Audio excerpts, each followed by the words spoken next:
Technical issues prevented the recording of Canon Phyllis Jones' welcoming attendees and the first minute or two of Chancellor Paul Ambos's presentation of the Committee on Resolutions report. We apologize for any inconvenience. Bodies, and we can vote things up or down with that one vote. If there is any proposal that's presented to the committee after January 15th, or one even that comes up from the floor of convention, that can only be considered by the convention after 2/3 vote for allowing that to be considered. So here we have the on the first page, it talks about the Zoom meeting which is taking place, and it gives you the link for that. Resolution 2021-1 is on remembering the victims of the World Trade Center attack, which is now 20 years ago. Is proposed by the parents and parishioners of a family whose daughter was lost in that attack, and it is asking to reaffirm the resolution from 2004 on the same theme, and asks for prayers and an observation on September 11th of this year of the 6 moments of silence that various events during that day. Let's see, so 2021-2, you can scroll down, or if you're doing this, you can scroll down. And that has the 2024 resolution just as a reference. 2021-2 also is from the same group in Christchurch, Toms River, and this is asking for a commemoration of parish members lost to COVID, the coronavirus pandemic, and this would be on the November 17th date of its first report. 21-3 is from the Commission on Black Ministry, and if you'll recall, there was a prior resolution that provided for funding for supporting historically Black congregations, and this resolution is asking for the Commission on Black Ministry to have input into the disbursement of those funds. And I see Steve has put into the chat a link for downloading the document.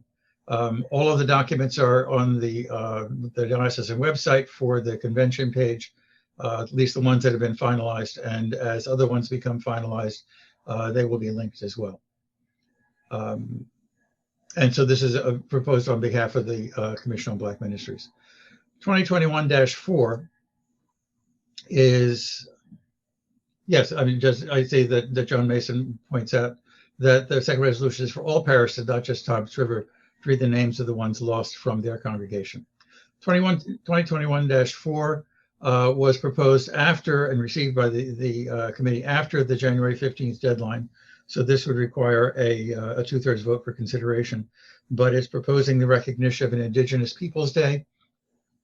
It recites various facts, historical facts that lead up to why this should be celebrated, and has a proposal in the further resolved section, which is on the next page, that join communities across America in recognizing and promoting the contributions of Indigenous communities, and do this commencing on October 11th, 2021. And I think that's basically it for the Committee on Resolutions, unless somebody has a question. Not seeing anything. And for those of you who, may not have, been with us before in Zoom meetings, you can raise your hand if you'd like to ask a question by clicking on the participants icon.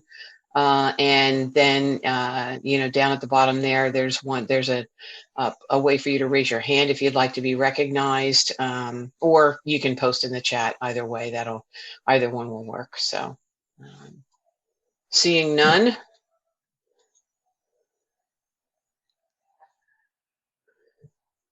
Okay, the report of the Senate Committee on Constitution and Canons.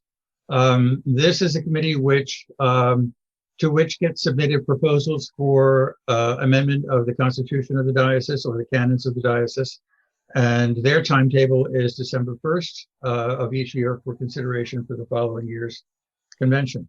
And this is a bit shorter than it was last year, but there are several proposals which have been proposed, and some of these are very simple. The part one of the report is relating to loans from the Arbode Shepherd Fund. This has been a proposal from Canon Phyllis Jones to allow flexibility in making grants to and loans by this fund, and is also clarifying the purpose a little bit, consistent with the original trust document and testamentary trust addition to this fund. This is a fund which is designed to support missionary projects in the diocese, but not ones by parishes. And since the existing language refers to assisted parishes, which is a characterization that we have not had for a number of years, we're getting rid of that language and also correcting a typo in the last next to last line. But this has been reviewed by the committee, and we recommend its adoption. And it does clarify the purpose of the canon. Part two is also for from Canon Jones and relates to the terminology for housing assistance to clergy. What this does is for clergy persons who have their own housing, as opposed to ones that are living in supplied housing, that the terminology be that the support would be called a housing subsidy rather than a housing allowance. And that will help clarify that. And it's consistent with the way that, that these things have been reported for the last couple of conventions. And so the committee recommends that this be adopted as well. Part three is correcting a typographical error that arose from a renumbering of canons, and it changes the reference to Canon 56, which is used to be the correct reference, and it should be now Canon 55, and that shows up in about the fifth line from the bottom in the implementing resolution. And that's the only change, and it's a correction of basically a typo, which unfortunately we have to go through convention to fix. Part four is, as you will recall, last November we had a virtual convention, which we sort of bootstrapped by having supplemental special rules of order to talk about how that should happen, which we adopted at the outset. But there's nothing in the canons that specifically said that we could have a virtual convention. And so this is a proposal to add to Canon 1, Section 1 that talks about when the annual meeting of the convention should be held, with language authorizing this to be done through electronic communication, and also refers to the rules of order for the specifics of that. And again, the committee recommends that this be adopted. Part five relates to the Committee on Credentials of Lay Deputies. If you'll recall, that we had a report from them at the opening of the convention last November, and their job is to pay attention to congregations that may have not qualified to send lay deputies to convention under the terms of the Constitution of the diocese, typically for failure to file their annual report on time. And if it's not filed on time or within 45 days of the due date, they can lose the ability to send lay deputies to the convention. And this is not that difficult a task to do. It's just a question of looking at the records and making a report to the convention. And so although the canon had said that the committee should consist of no fewer than 5 persons, they've been going by for about the last 3 or 4 years with only 2 people. And so this is an amendment just to conform this to the current practice, and 2 persons are perfectly sufficient to do the function because they've done it for the last 3 or 4 years. And I believe that is the end of the report. Yes. Okay. Any questions from anybody on this one? Not seeing any. Thank you, Chancellor Ambos. You're most welcome. Thank you. All right, then our Treasurer, Jonathan Gloucester, is next up with the budget presentation. Thank you, Phyllis. Oh, could I get you to hang on just a second? I see Angie Cipolla has her hand up. Angie, you want to unmute yourself? Yeah, sorry, I was having trouble with technology. So on the resolution for the housing allowance terminology, how does that affect the IRS definition of housing allowance for tax exempt salary portion? It doesn't. It does not. I'll let Shannon Jones answer that because she's the financial person. Yeah, it doesn't. It really is just our own terminology to differentiate what we call a housing equity allowance, which is payable to clergy who do live in church provided housing, from the housing subsidy, which is a much larger amount that's payable. And it really only has to do with what we establish as minimums. Any clergy person's housing allowance for IRS purposes is whatever the vestry determines it is when you put that resolution in front of your vestry. You know, typically it happens in like November or December of the year before for the subsequent year. So that's what determines for the IRS your housing allowance. Right, but I'm suggesting that it might confuse parishes about the ability of parishes to have that resolution if it's no longer called a housing allowance. Yeah, I guess what I would say there is that there's always been education that needs to be done to help parishes to understand, or congregations to understand, that that particular terminology around the minimum is not linked to how they determine what their clergy's housing allowance is. So we have a minimum right now of $18,000 for our housing subsidy. But that doesn't mean that $18,000 has nothing to do with what, even when it was called a housing allowance, it was even more confusing, actually, because then people would think, well, that's an IRS housing allowance. Well, no, it isn't. You know, it's just our minimum. So actually using the terminology subsidy helps us to distance it from what an IRS housing allowance is. So we're hopeful that that'll actually, if nothing else, create more clarity that this is not an IRS housing allowance. This is simply a diocesan minimum for the cash amount that needs to be paid for housing for a full-time clergy person. Okay, thank you. Mm-hmm. I hope it works out. It's always an education process. So, and then I think there was one other question in the chat that I saw. I've got it, Phyllis, from Donna. She asks, failure to pay what? Yeah, and I'm not sure what the question about failure to pay. I'm wondering if it's related to the issue that we talked about, not filing your parochial report. Donna, can you unmute yourself?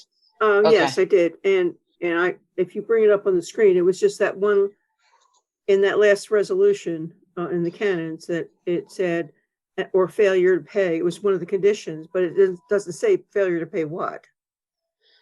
Okay, I mean, I'm assuming it's your fair share, but no, go back. No, down farther. Go down. Sorry.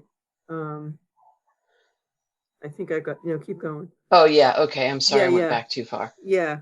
Failure to pay.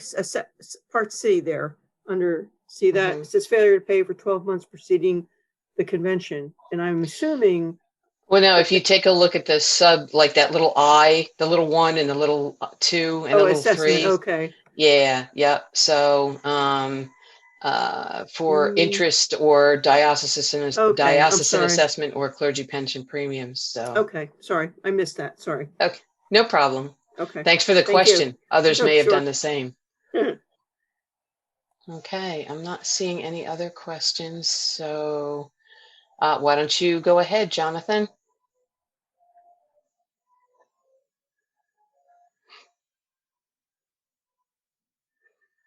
And don't forget to unmute yourself.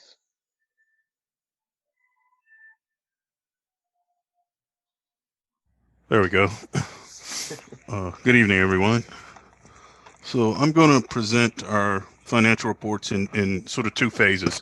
First phase, I'm going to go through the end of the year 2020 financial report, and then I'll get into our proposed budget for 2021 and 2022. So hopefully by doing it that way, it'll be a little clearer. You muted yourself again, Jonathan, or you're on mute. Okay, can you hear me now? Yeah, yep. I unmuted and then it suddenly came back. It All wasn't right. me, I promise. I didn't do it. Yeah. Don't know how much you heard, but I was just saying I'm going to present the budget in sort of two phases, the financial report in two phases. First, I'll go through the 2020 end of year report, our actuals versus budget for 2020. Then I'll go back and go through our 2021 and 2022 proposed budget figures for the diocese. So in 2020, I'll start with a little bit of history. In mid-year, I guess, was it summer or late summer, Phyllis? The Diocese Finance and Budget Committee submitted a revised budget based on... It was late summer. Yep. Late summer. Right. Okay. Mm-hmm. Yeah. Revised budget based on pandemic conditions. We're in that mode where most churches were not having in-person services. A lot of our activities were not being held in person. And there was significant potential impact financially on both the dioceses and our parishes. So based on that information, a revised budget was generated in 2020. It was actually voted and approved in the November convention.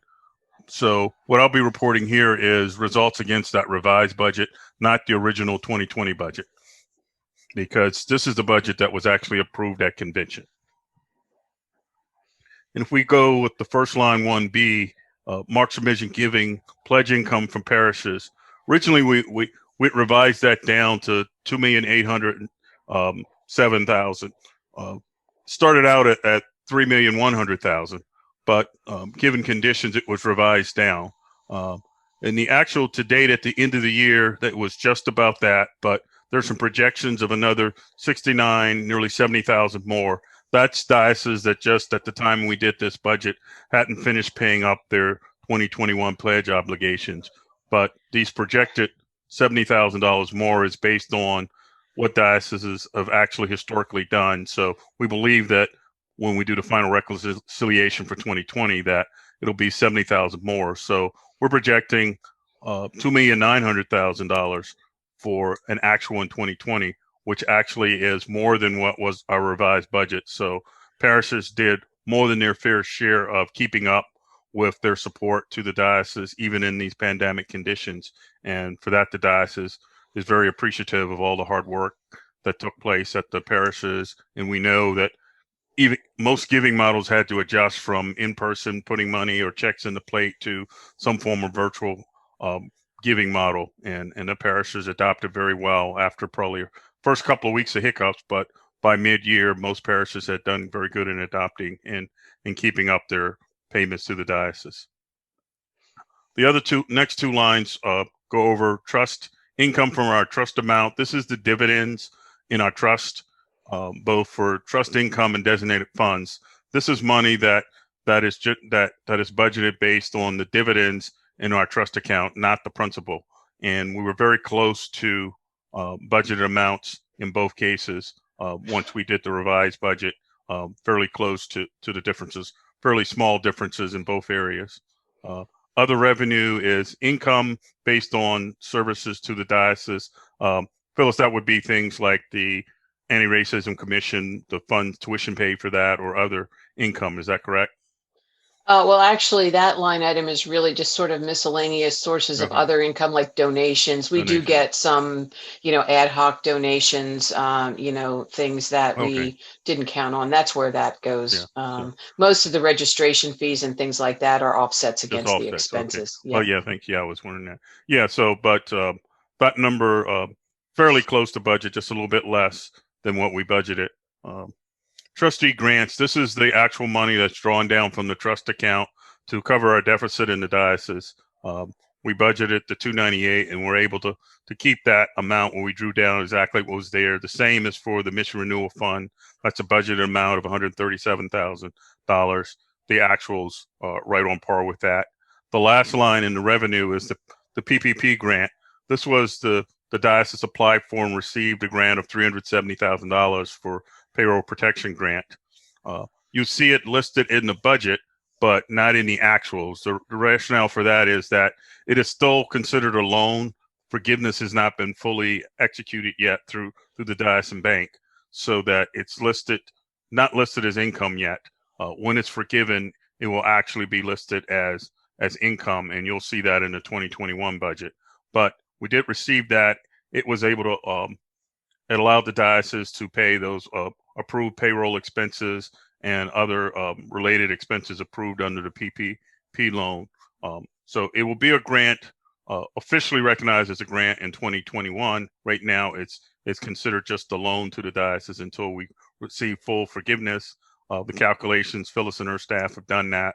We believe we will get full forgiveness. It's just that the bank's processes, they have not provided all of the details yet for to allow the diocese to apply for full forgiveness. And a lot of banks are in that area because at the end of the year, Congress changed the rules a little bit. So in most cases, it was very hard to get that forgiveness in by the end of 2020, unless you were really early on getting your data back and you had a very efficient bank. So we show it as not meeting our budget number. The income was actually came into the parish and came into the diocese and was used to cover those payroll expenses. It's just that for accounting reasons, we can't officially count it as received revenue. Going down to our outlays, this first set of outlays, the diocesan priorities, these are pretty much not too many variances on those levels. The first two are the outlay to the Episcopal Church and then our commitment to mission congregations. Again, those are planned budgeted amounts and paid out what was actually budgeted.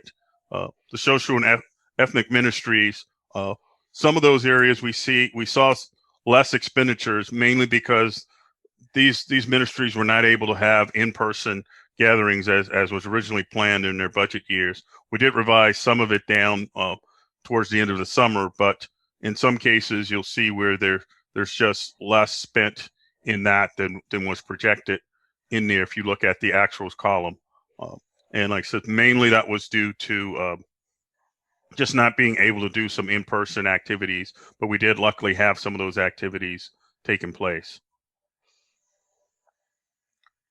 We'll go down to the next set. Congregational Development. There, not a lot of big changes in there. Lines 103 and 103A, I'll explain there. Parish crisis response, that's typical response to parishes. You'll see we were a little bit more than budgeted on there. That's helping parishes who needed crisis response, a lot of it due to pandemic, to the fact that they weren't able to hold services or hold fundraisers or other activities that they would normally have, space income in some cases. So that some of it was crisis response. But mid-year, the diocese also budgeted $200,000 for COVID-19 response. These were specific things related to COVID-19, and dioceses were able to apply for grants or to support some highly critical things that they had to deal with just because of the pandemic. And you'll see that even though we budgeted $200,000, our actual to date is only $74,000 was actually spent on that line. So again, our parishioners were able to do the best they can to recover from that. But the diocese had budgeted money to help those parishes. And so you'll see that we spent as much as possible. The projection line there, actual at the end of the year was $56,726, and you'll see a projected $17,000. This was some additional funds that were applied to parishes, a lot to support them with their reopening with the disinfectant and the bioblast equipment that they had to purchase. And in some parishes or missions, it was very challenging to do that, to allow them to have some form of partial reopening. So basically those funds were given to those congregations as almost as a grant. And that's what's covered under some of that COVID-19 response in that line area. Going down to the Congregational Missions, we're pretty close in that area. Everything was as budgeted, no real surprises on those in Congregational Ministries. Next level is ministry development. here you'll see there were some variances, just like the Committee on the Priesthood. A lot of that budgeted activities or budgeted for the year are some in-person activities. They went very smoothly into virtual activities, but the costs associated with some of the in-person activities, we didn't have those costs. We were able to have some savings of about $6,800 on that. And in some of the other areas, also in the Commission for the Diaconate, that's the only other one where there was any significant change against budget. The other ones are very small changes against budget. So again, we were fairly close with some, I'll call it savings, but we just basically had lower outlays due to the more virtual capabilities that had to come online because of the pandemic. The Diocese Ministries in their youth activities and youth ministries going into the year, there was very ambitious plans to enhance our youth ministry, primarily at the convocation level, and to sort of have some activities at that level. Again, because of the fact that we weren't able to have many in-person activities, and this was a new initiative that just starting to get off the ground at about the time the pandemic hit. Didn't realize as much cost as we anticipated in those areas, just because a lot of activities had to be deferred or modified quite a bit. So that's why we have the $10,000 underburn in that area. But other areas in there came fairly close to what was projected in there, except for except for in the youth adult ministry outlays in there. That's the other one that we had a shortage in. But in terms of the social justice block grants, we were able to keep those on par.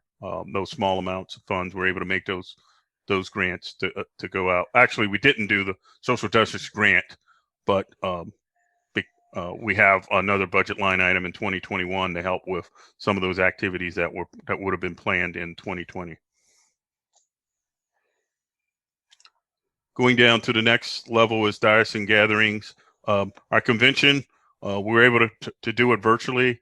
The budget was revised again late year when we could not have an in-person convention, but we were able to, in a very quick order, have a lot of lessons learned and pull off the convention in November, which was virtual. So we did a good job of getting that fairly close to what was the original budget plan, given the fact that we had no experience in doing a virtual convention before. Other areas, slight variances in the lay leader conferences. Again, because there was lack of in-person conferences, less expense spent there. Most of those lay leader activities were done in a virtual mode.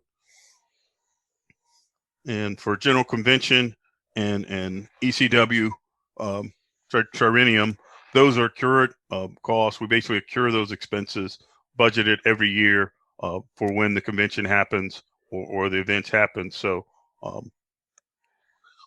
they were all on budget because those are accrued costs that will be outlaid when we actually do have general convention. I believe a version of it will be in 2021, and then the full in-person probably not until 2022.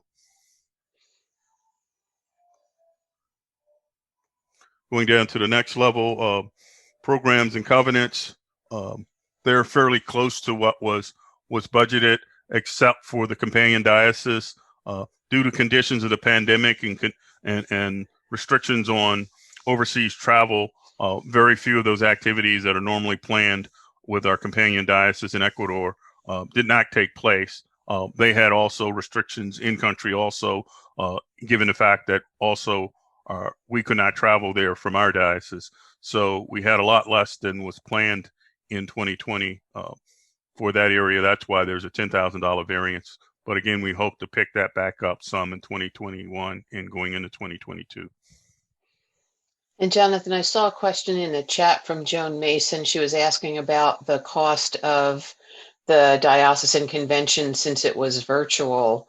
And I didn't know, do you want to tackle that one, or would you like me to? You can do more, but I was going to say that we had some startup expenses, basically being able to do it virtually this year. There was some investment to make sure we had the proper technology, equipment, and capabilities in place. So you can add more to that. Right. The other thing I would just say there is that we did end up having to pay some of the expenses out to the on the contract that we had for the Crown Plaza. For Yeah. canceling that contract, they have damages clauses in there. And so, I mean, they were very good with us. And especially when we thought, we kept on thinking we might be able to still do it in person, Yeah. like later in the summer or in the fall. But then when we had to go full virtual, we did have some costs that were associated with having to buy ourselves out of that contract. Okay. So that's part of the reason why it's that high as well. All right. Thank you. Mhm. Where was I at? It's going into diocese and staff. No major changes in there except some of the travel for the bishop staff is reduced just because of, again, one, not being in person at diocese house, but also traveling around to the congregations within the diocese. That travel was reduced, so that's what accounted for some of those savings in that area. And then again, some of the other things that typically would happen in person, some of the educational type things just could not happen given the change to virtual in many cases. I know in lots of places planned training that's in person had to be deferred if it wasn't available in person. So that's where we're seeing, we think a 1 year savings in that area, but back in 2021, as things normalize, we'll probably be back up to the normal budget lines in those areas. I've never done so much traveling from this very seat. Yeah. Yeah, we've all learned to travel in place, basically shelter in place is where we've been at the last few months. The one change down in terms of for the diocesan staff, I'll say, is in the canon for Hispanic ministry, the travel budget, the transportation budget for that one was significantly less than in 2020 than what it should be. I'm looking at my line here. Yeah, you got it. It's line 642. Yeah. Yes. 642. 42. Okay. Yeah. I was looking down below in there. In there. Yeah. So there's less travel associated with that. And then, we basically under budgeted that amount. Unbudgeted in there. Yeah. I know it's showing up under Chief Operating Officer. It should show up under. Oh yeah, I'm looking at the wrong way. Yeah, I'm looking at from the bottom up. Yeah, for that travel. That's why I know it was 2,500 budgeted, and we spent a lot more. Yeah, we did. So the budget was under budgeted, even though there wasn't as much travel as possible. But that particular position was designed to have travel to go out to the various Hispanic ministry missions and congregations throughout the diocese. So a lot of travel was built in when that position was created. It just was under budgeted. You'll see in 2021 that we have a more realistic budget of what it should be on a full year basis.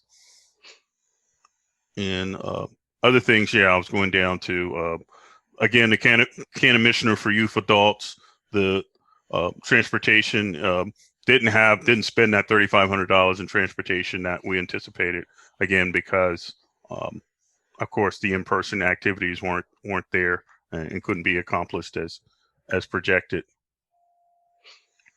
In the other areas is the canon on Black ministries. That came in very close to budget, projected budget. So no real thing. Again, the transportation was the only thing that didn't fully spend that line item budget, again, for reasons of the pandemic.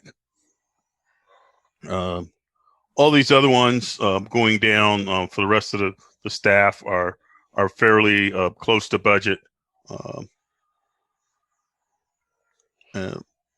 Only thing in the health insurance, there's a little bit variance in there is because we had budgeted to hire a new person on the staff, converted a part-time person to full-time. So there was some savings in some of the health insurance in 2020. That was the reason for that.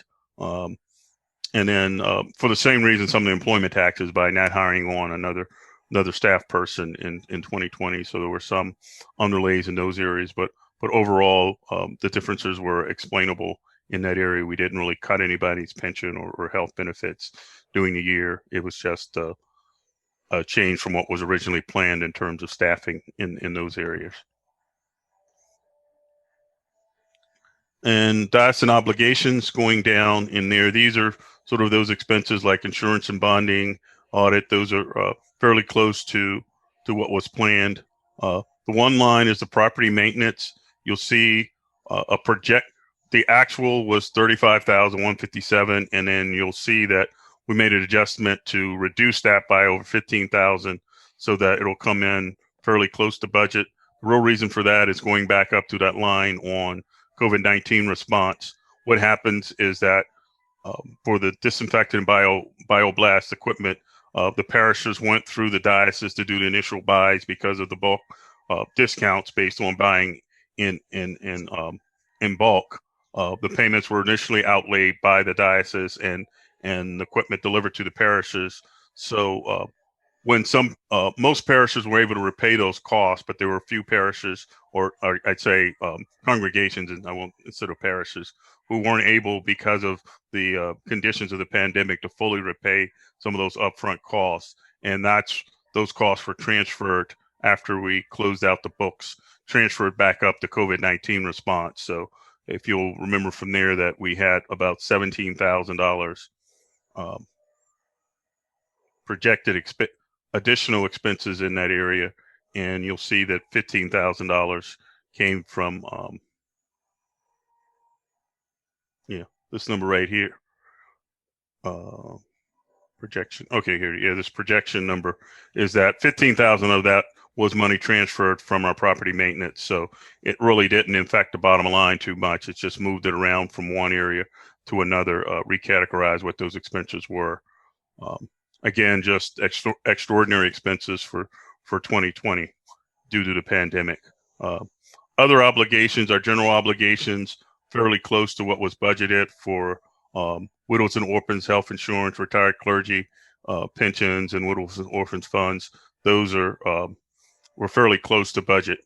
The bottom line, if you look at the actual income versus expenses, revenue versus outlays, were fairly close to what was budgeted. The variance is only $29.57. So we're fairly good in terms of having revenue that was booked in 2020 matching what our expenses were in 2020. Fortunate for that, we did that mid-year revision on the budget and was fairly close overall in hitting what we thought it would be. I'll talk about when I get to the 2021 budget, how we're going to handle that $370,000 that from the PPP grant. First, are there any questions related to the 2020 report before we go on to the 2021 and 2022 budget projections? I'm not seeing any hands raised. Yeah. Oh, did I hear anybody? Nope. Yeah, I'm like most, is that when I'm showing you, you have a very limited. Jonathan? Hello. Yes. Jonathan. I see. This is Jeff Kirk. I had a question regarding facilities. Yes. There's no subtotal for that category, and yet it's a pretty significant portion of the budget. Is there any reason why we don't give subtotals under facilities?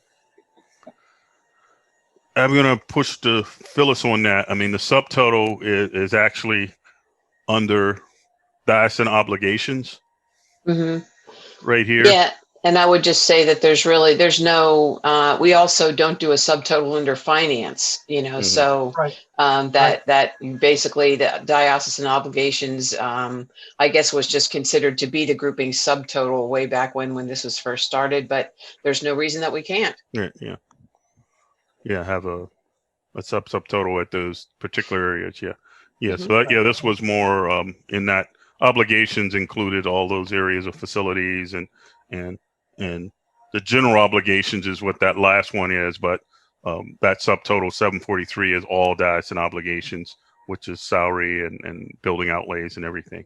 Mm-hmm.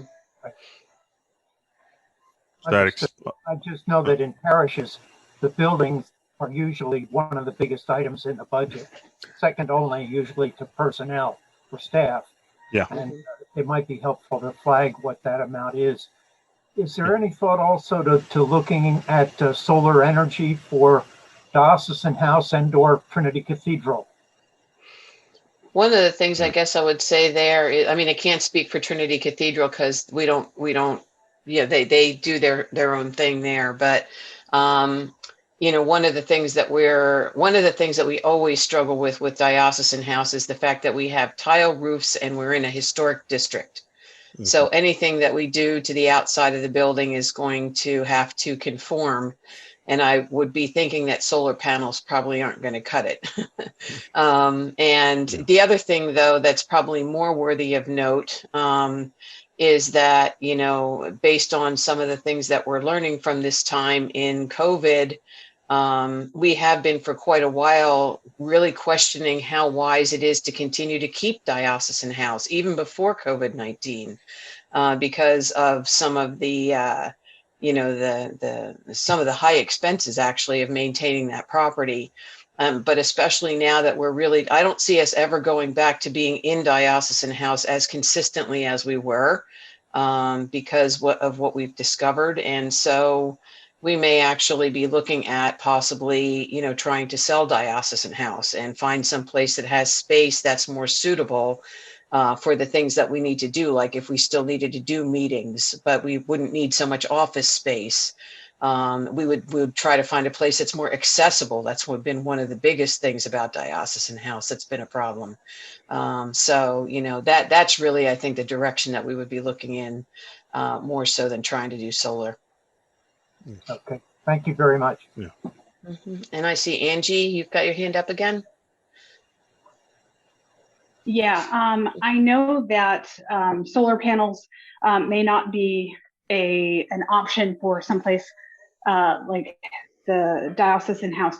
However, there is a New Jersey solar project that is, they do solar farms, and the company that we are working with is called Solar Landscape, but there's a bunch of them.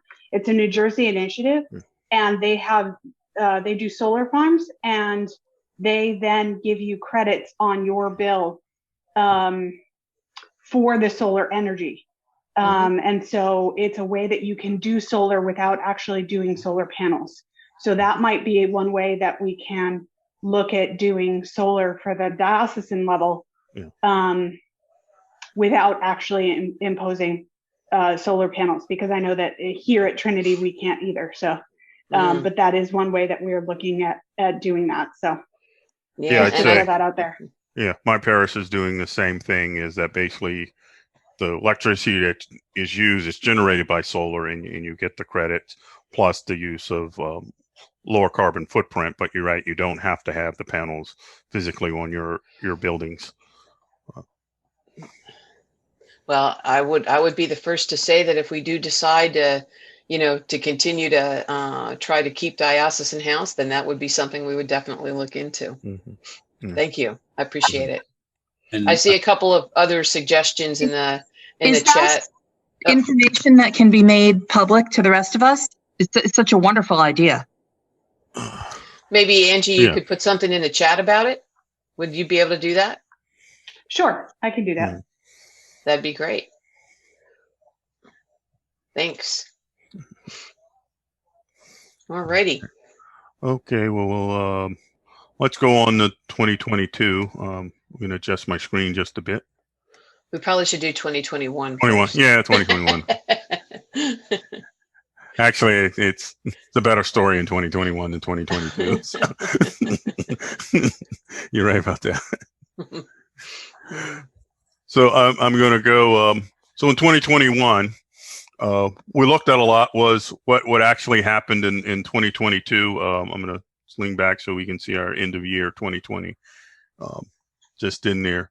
So in 2020 versus 2021, in terms of our March mission pledge amount that we're budgeting, you can see it's pretty much what we're projecting in 2020. We know parishes did a lot. Some sacrificed a lot, but they also did a lot of great things. So we left that number pretty much what it was at the end of 2020 in terms of what we expect from that. Our trust income and designated funds, these are the dividends. A slight increase, that's just because of the net value of the fund increase. So dividends are anticipated to pay out. I believe that in last year, the dividends were a few cents higher. So we're expecting a slight increase in dividend in 2020 to 21. So that accounts for those numbers. And one of the things by keeping the March mission where it was, we're projecting our transfers from trust to be a little less. It was 298 in 2020, so we're thinking it'll go down to 231 in 2021. And this is where we're going to record the income from the $370,000, even though it was received and spent on legitimate expenditures in 2020, because it was not forgiven in 2020. It's going to actually be forgiven. We project that it'll be fully forgiven in 2021. So we'll credit that income towards our revenue in 2021. And that'll cause us not to have to draw down more from our trustee grants to support a deficit, because we'll have that income carried over into 2021. And you'll see that it helps us in some areas, in the budget areas, is that we can recover some back to our 2020 original levels as we come out of the pandemic without having to have a major impact on the funds we draw down from our trust fund. So going down in the outlays, the first two are pretty much set. The mission congregations, Diocese and Council approved that amount for mission congregations, so that's what we have in the budget. And the Episcopal Church, basically the diocese offering to the pledge to the Episcopal Church is based on what the asking is. So based on the averages over the last couple of years. So that's, again, a set number that we put in the budget. And our social and ethnic ministries, these are many of them. We've met with the either task force or ministry leaders, and they presented their budgets. And we basically adopted these budget numbers based on discussions and recommendations between those particular mission areas, except for the Trinity Cathedral, that's a set amount. But we have slight increases in some of those areas, but in many cases, we're taking it back up to what the levels were in 2020. Originally for 2020 is where the levels are going back up in those areas. So budget numbers were, if you looked at our original 2020 budget, you'll see that these numbers were fairly close to that number. Congregational Development 2021 budget. I went too far, just a second.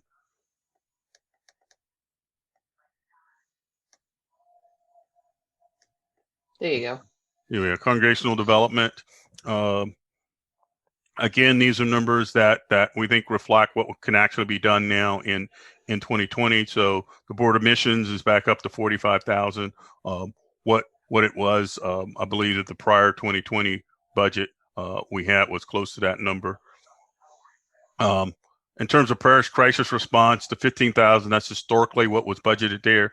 Generally, parish crisis response goes to parishes who are having particular crises in either conflict or other areas in the parish, not just COVID-19. So we think those still exist and might happen. So the budget is put back up to where it was traditionally at that level. We reduced the COVID-19 response budget. We budgeted 200,000 in 2020. We actually paid out the 74,000.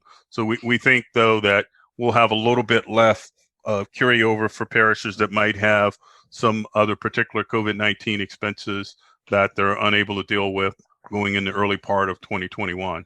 So we left a small amount in that budget line item, but nowhere near what we had projected early on in 2020.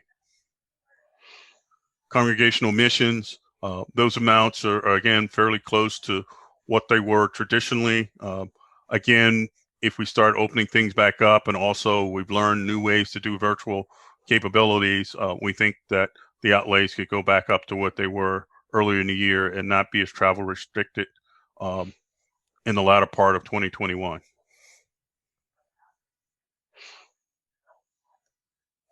Ministry development, again, as I mentioned last year, we had a significant reduction in outlays in those areas, mainly because of the in-person capabilities weren't there.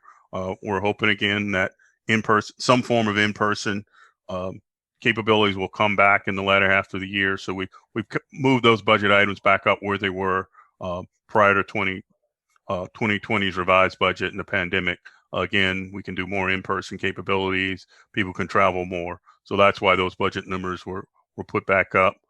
Things like the School for Ministry for Deacons. We can have a more full deacons class in 2021. Therefore, we're budgeting a lot more than what was budgeted in 2020. Now, Phyllis, can you remind me and explain why our actual for Committee on Diaconate was that higher number of 13,000 and we only budgeted 5,900? I believe is we restructured the way those expenses are done is mostly, as my understanding is, a lot of the cost that was on Committee of Diaconate is now going to be transferred a little bit to the School of Ministry.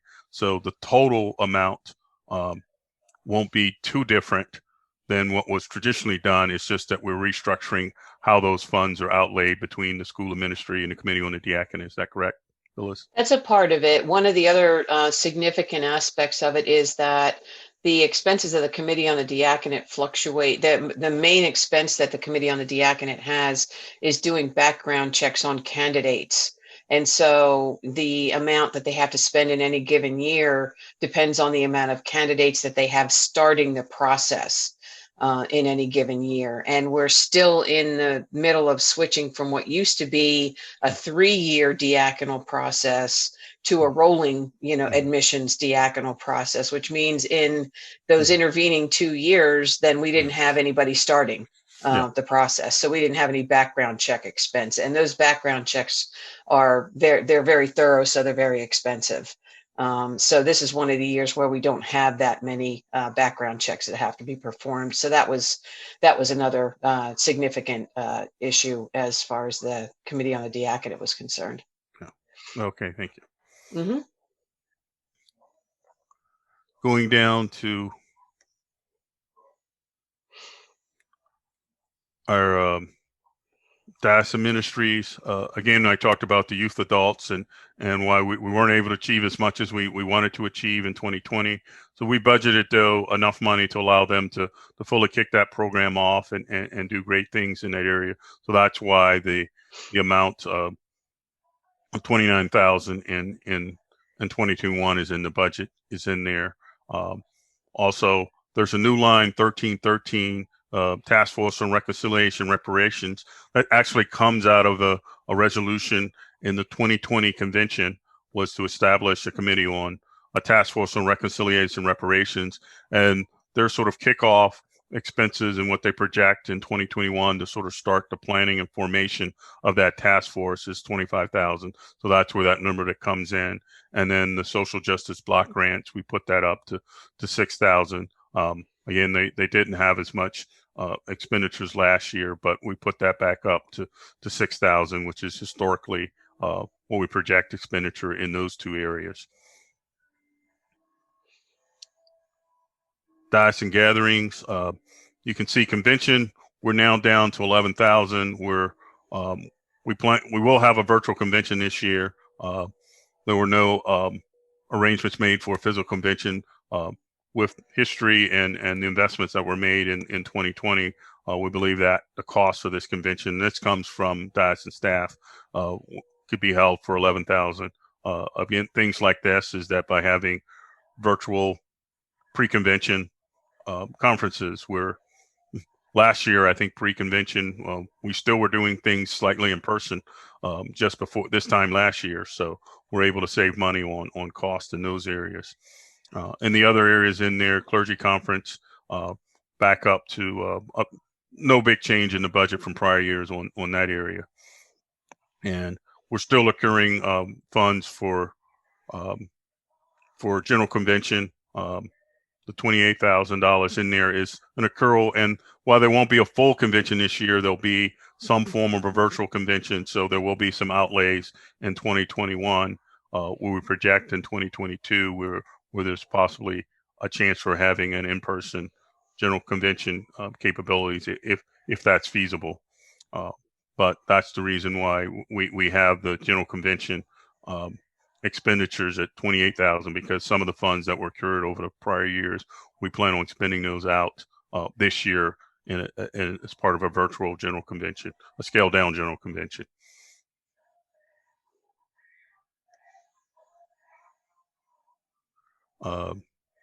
Programs and covenants, again, pretty much close to where the numbers are. We have in those areas not any big differences into those areas. Diocesan staff, the clergy compensation committee did not recommend a cost of living increase this year, so the diocese is staying with that, and so we don't have any planned cost of living increases for diocesan staff in 2021. So the expenses are pretty close to what they would be in would have been in 2020. We have put the travel budgets back up to more reasonable amounts, presuming that again throughout the year there may be more opportunities for in-person travel by the bishop staff. And again, no big surprises in those areas. I'm going to go down. Get my screen to move with you there, and you can see that we budgeted for transportation for the Canon for Hispanic Ministry. We put in a reasonable budget number of $15,500, assuming that this year we'll be able to do that travel that was planned when that position was created. So that's where that number came from. That was part of the employment letter when that position was created. And we've taken the Canon Minister for Youth and Adults. We've got the travel back in there where it was, and we've taken the budget line item to where we think it should be for 2021.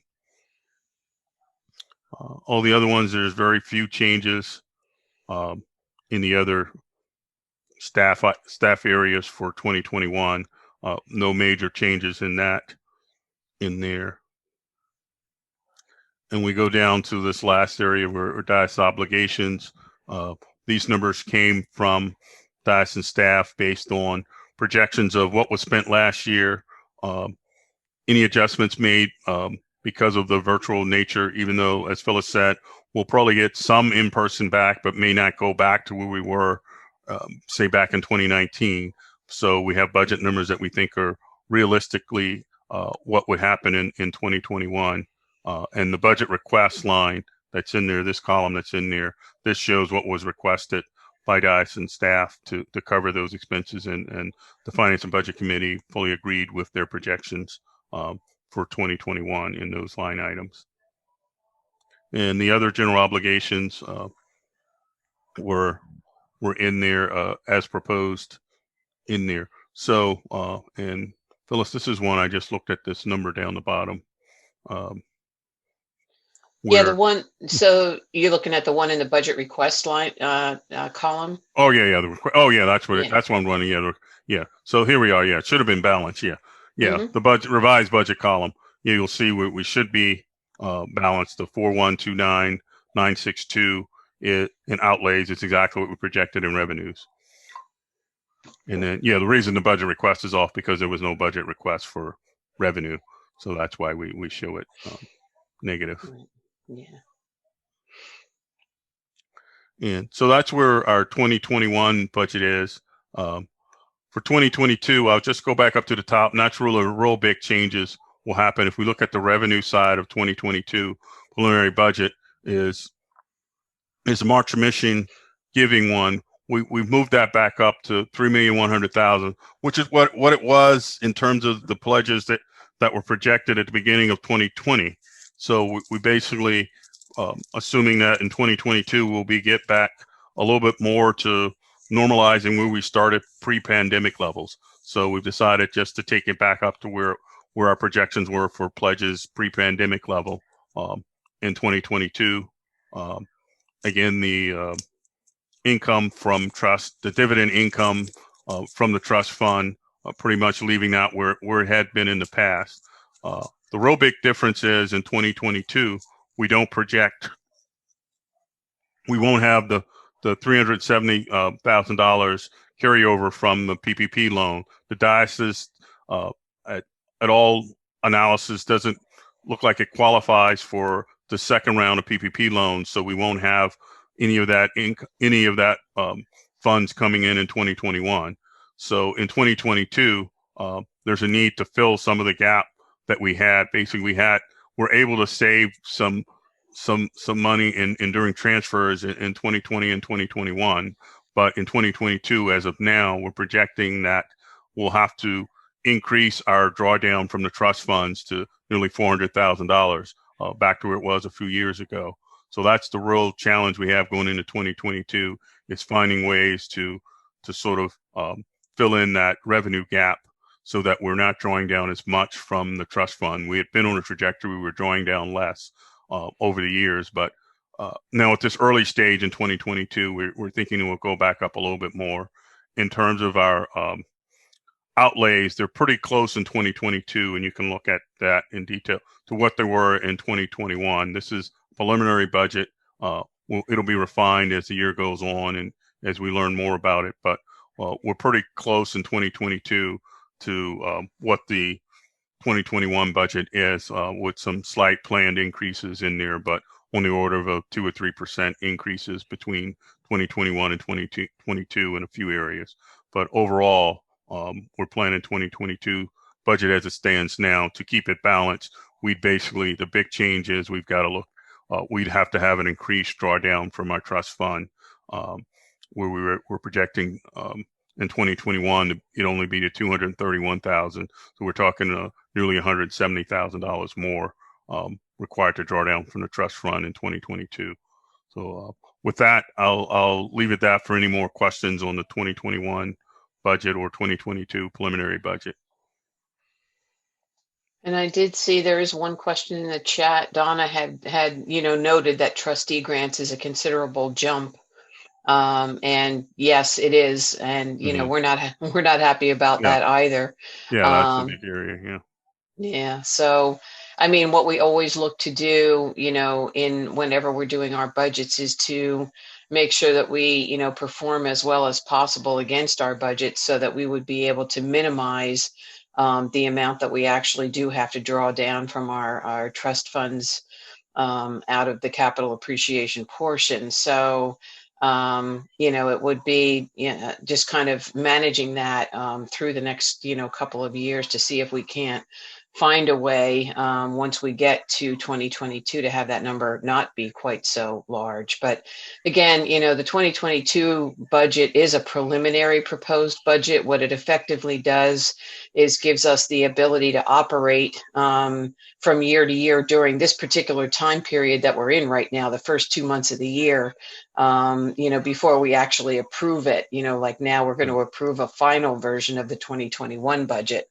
Right now, as we sit here, we're currently operating off of the preliminary budget that was approved at the November convention. So, we will be revisiting this. Finance and Budget takes a good hard look at this beginning, in the fall. And we'll see where we go from here.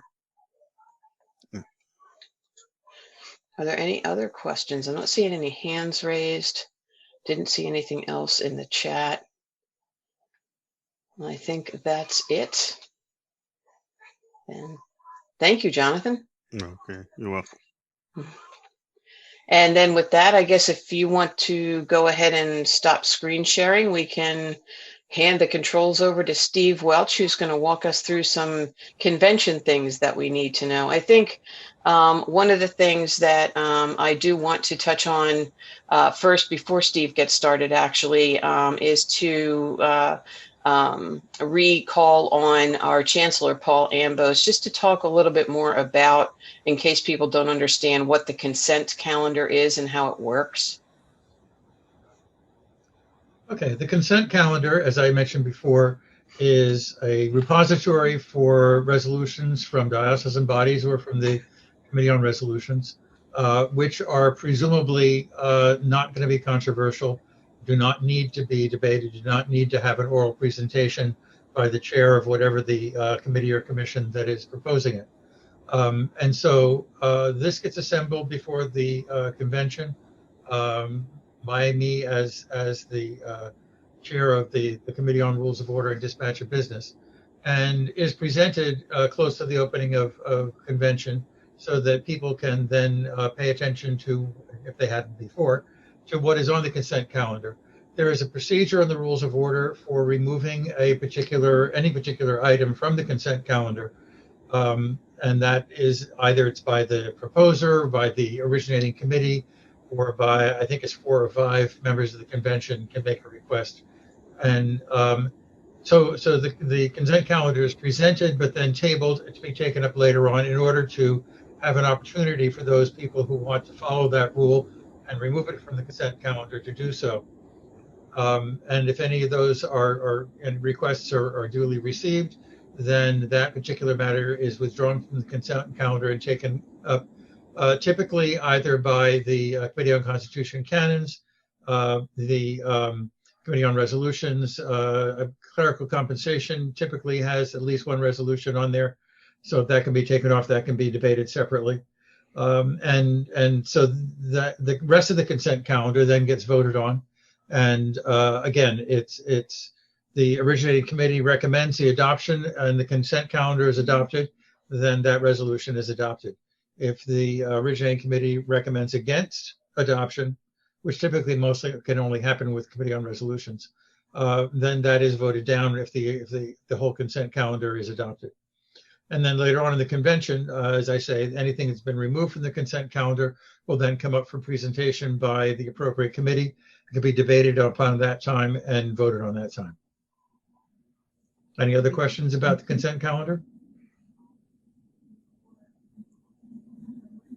Not seeing any. So I did see while we were, thank you, Paul, I appreciate that. Just want to make sure everybody's really clear on what happens, with the consent calendar, and, and especially to note that, when you do vote to accept the consent calendar, that you are accepting whatever recommendation was made by the committee. So it's just important to read the resolutions, the things that are moving through there, just to make sure that you understand what's going to happen if they do stay on the consent calendar and are accepted that way. And so we had a couple of other questions that popped up related to or one other question that was related to the budget. Why is there no line item 1 and 1A for 2020, which would be the comparison between the actual marks of mission giving ask and the amount that is, the reduction to get to the amount that we actually have on that line. So, Jonathan, did you want to take that one? Yeah, I believe there was one at the beginning, probably at the original 2020 budget. I believe it was in there. We don't have it. I'm looking around for one of my other spreadsheets, but again, yeah, that was what was asked at the beginning of 2020 versus what came in. Now, one thing in 2021 through convention, we did change the method of asking in there. So it's not necessarily comparing apples and apples.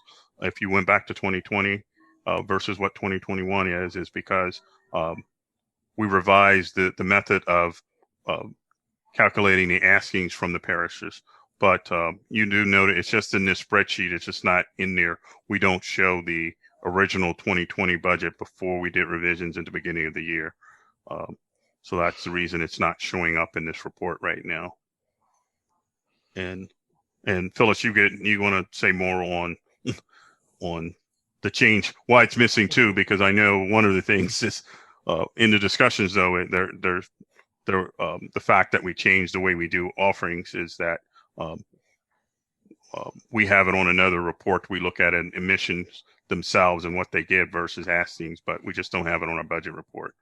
Yeah, I think basically what happened there really is just as we were moving through our process, as Jonathan quite rightly noted, we normally start out from a very detailed spreadsheet that shows the asking, and it shows, the actual pledges received by, us from congregations. So the difference becomes that reduction amount. When we went to actually revise the budget in late summer of last year, we then had to take the number, as Jonathan had mentioned earlier, of 3.1 million and change, which is what we were starting from, and further revise it downwards. So it lost its connection to really what was shown on that spreadsheet. We were making an adjustment downward based on, sort of what the folks in finance and budget really thought was going to happen. So it was a projection. It wasn't based on actual numbers. And so that's why we didn't feel as though that it was really relevant to put those numbers in there the way that we had before. I hope that answers your question. So I think that's it. So I think you're on, Steve, officially. Great, Phyllis. I like how you teased me so much. Just want to make sure you're ready, So. So just before I do a quick little presentation, first of all, if you don't know me, I'm Steve Welch. I'm your canon for communications on the diocesan staff. But I did want to express to everybody on here my appreciation for the ministry you are showing it. More than well over 100 people showing up on a Tuesday night for this. Thank you. Can we do a hand for everybody who showed up here? That's how we do the virtual hand a little bit. This gives the advantage also after you've been listening to the budget, it wakes you up a little bit so you pay attention to it. And I'm just going to share my screen a little bit. We're going to go over a couple of little practical things related to your involvement and your attendance at our virtual convention. As you know, if you were not at our convention in November, we are again doing an online convention through Zoom, through the same platform you're on here. But a couple of little things to help you kind of get the most out of it.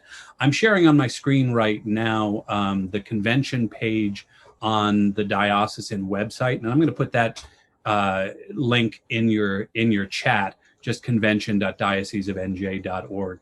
This is kind of the central hub for information about the convention, particularly any deadlines that come up and general information.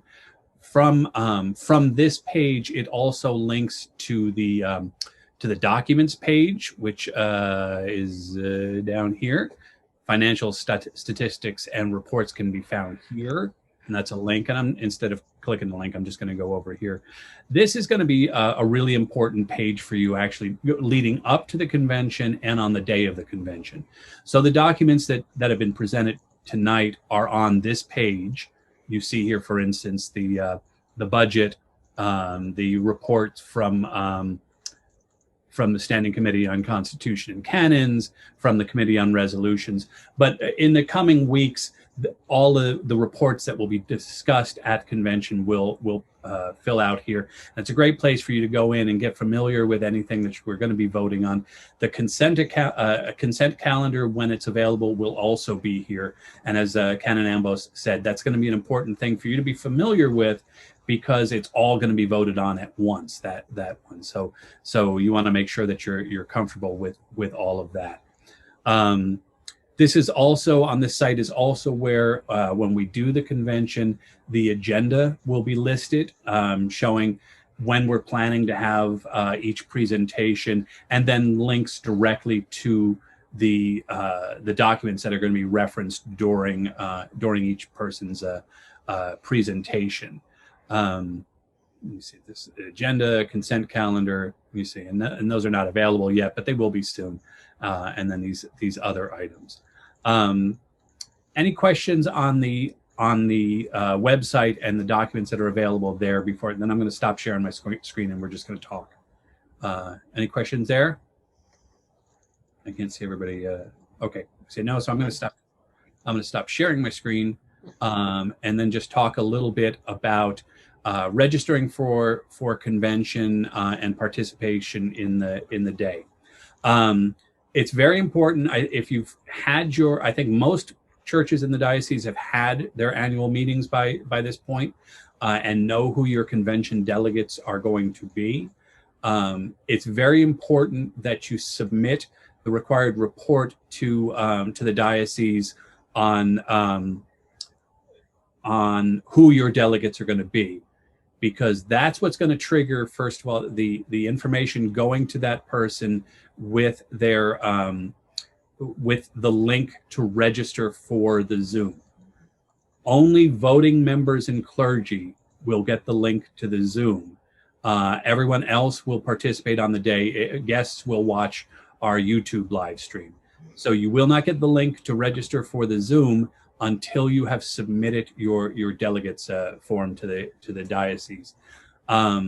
And I should say, when that happens, you'll get a link to register for the Zoom, and you'll come in and there'll be a page. You'll be asked to just give basic information: your name, your email address, and what kind of member you are, whether you're a lay delegate, clergy, that sort of thing, and your congregation.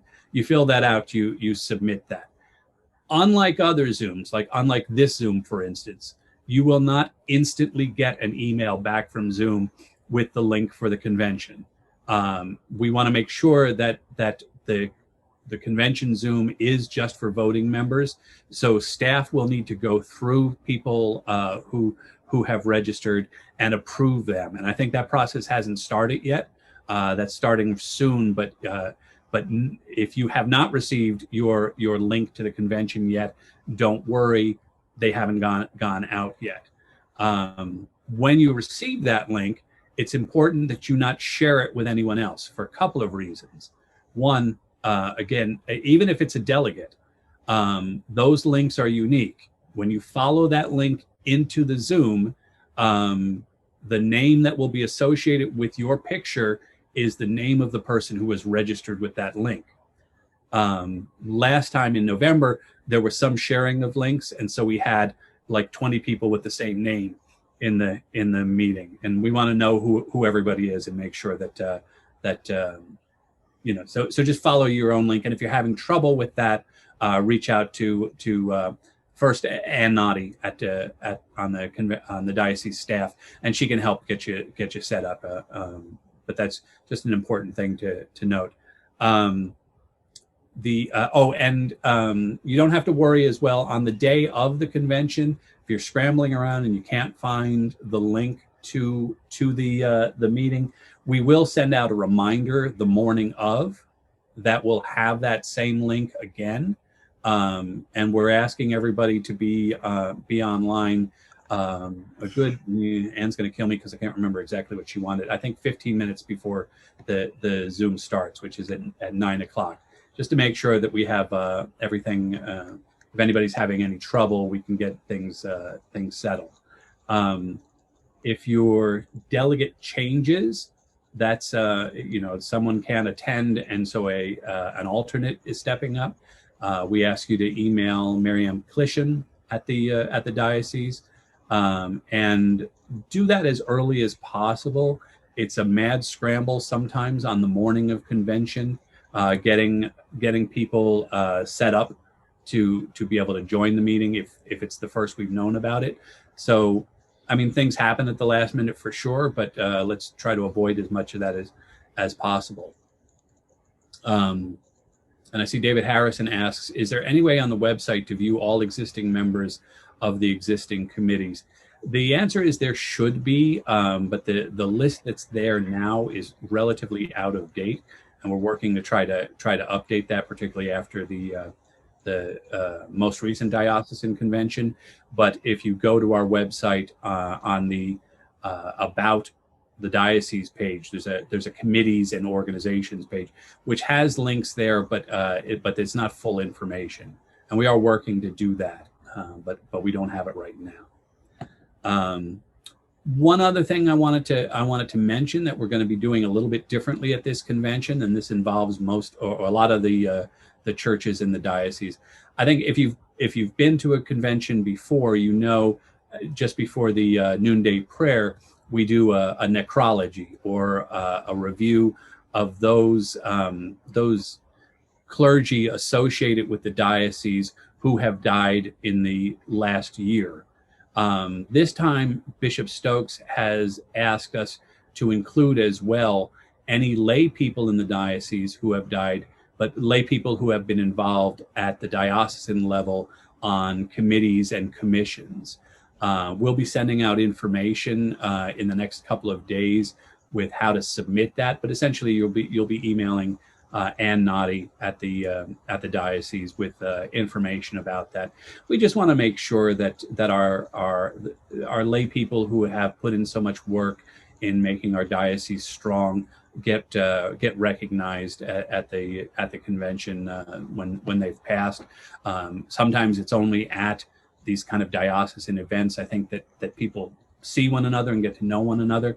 And when we have lost a beloved member, it's important to make note and share that information. Phyllis, am I missing anything I was supposed to hit? I don't think so. I was just trying to remember. So where we're at right? Oh, lay deputies. Did you talk about that? Yeah, that credentials. That we should be submit. Oh, well, yeah, they should be submitting the form to the diocese that shows who they are. And yes, you'll get both a registration link for the Zoom, but also voting credentials. Because like we did last time, if you weren't in the convention last time, the voting process will be done through the same company that handled our voting as we did in November. A lot of the simple yay nay votes, the votes that we usually do by acclamation, will be handled directly in Zoom using Zoom polls.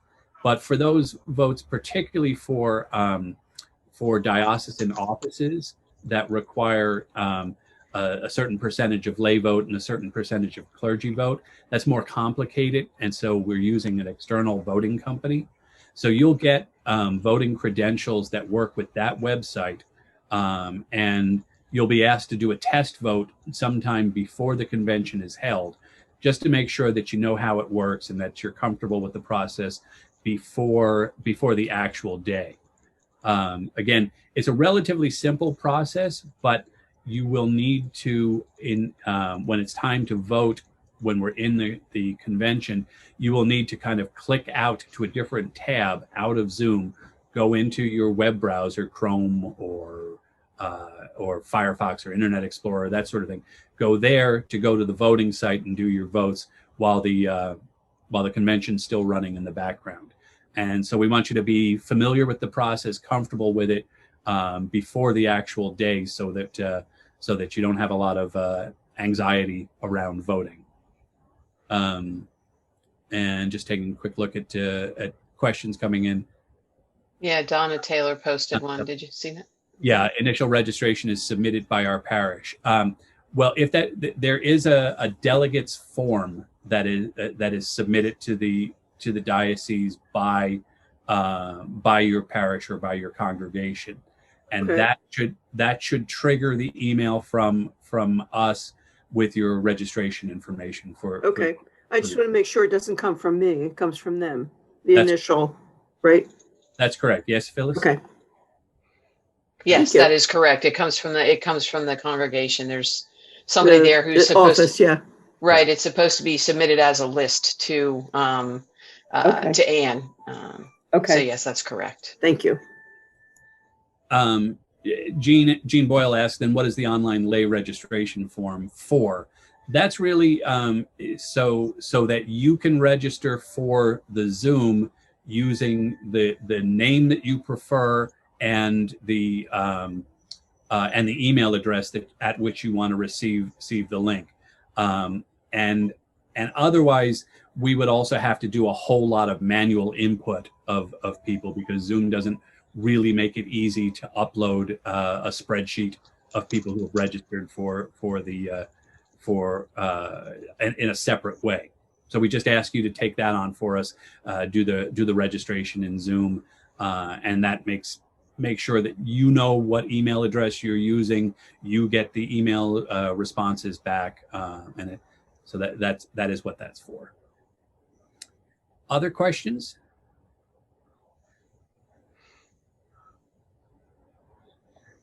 Not seeing any I'm getting off easy tonight. coming. Yeah, I guess you are. They peppered you a lot more the last time around. So you've got this honed to a fine point, which is perfect because it's right around 8:30. Good time for us to to go ahead and close out. And so I would like to ask the Reverend Canon Joan Mason if she would be willing to pray us out, and then Deacon Clive, if you would be willing to send us out after Mother Joan is done, I'd be grateful. Let us pray. Dear Lord, we just thank you for this virtual meeting and for the fact that we don't have to pray for safe travel tonight. But if anyone is traveling, we do pray for that, Lord. But we thank you for all of the information that has been given to us in such a succinct manner.